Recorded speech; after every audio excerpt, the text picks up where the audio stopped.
pour se protéger le visage pour certains, un masque pour d'autres. Ici, au lycée Bertin-Juminaire, ces lycéens ne veulent pas prendre de risques. L'annonce de 5 cas avérés, dont un enseignant de cet établissement qui aurait été en contact avec leurs camarades lundi et mardi, inquiète ses élèves et parents. Une éventuelle contamination les effraie. J'ai peur, il y a déjà le coronavirus à Saint-Laurent, donc je me protège un peu. Qu'est-ce que vous en savez par rapport à l'établissement? Bien qu'il y ait un prof qui a été contaminé. Vous avez pris des précautions ce matin? Oui, Pourquoi? parce que j'ai peur de l'attraper. Qu'est-ce qu'on vous a dit? J'ai peur d'attraper le coronavirus. Enfin, je comprends pas pourquoi le monsieur il est venu, alors que voilà quoi, qu'il aurait dû rester chez lui ou aller à l'hôpital carrément. Et voilà, Ça vous inquiète? beaucoup même.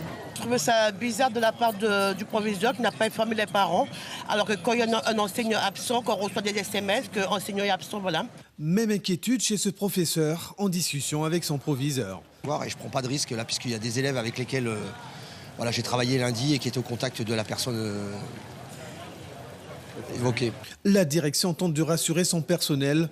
Elle a convoqué ce matin dans une réunion de crise les enseignants afin d'expliquer les mesures prises pour éviter la propagation du virus. Dans l'établissement, nous prenons des mesures préventives, notamment d'hygiène, savon pour les élèves, donc gel hydroalcoolique, mais vous savez qu'il y a une rupture sur la Guyane, donc nous allons essayer de trouver un approvisionnement extérieur. Donc toutes les mesures prophylactiques, toutes les mesures de prévention sont annoncées. Se laver souvent les mains, voilà, donc la première des mesures. Et donc les élèves sont informés, donc les affiches sont placardées dans l'établissement. Ce matin, 5 classes sont fermées. Les élèves qui ont été en cours lundi et mardi avec l'enseignant porteur du virus sont priés de rester à leur domicile. Suivez l'info sur Guyana Première, télé, radio et Internet.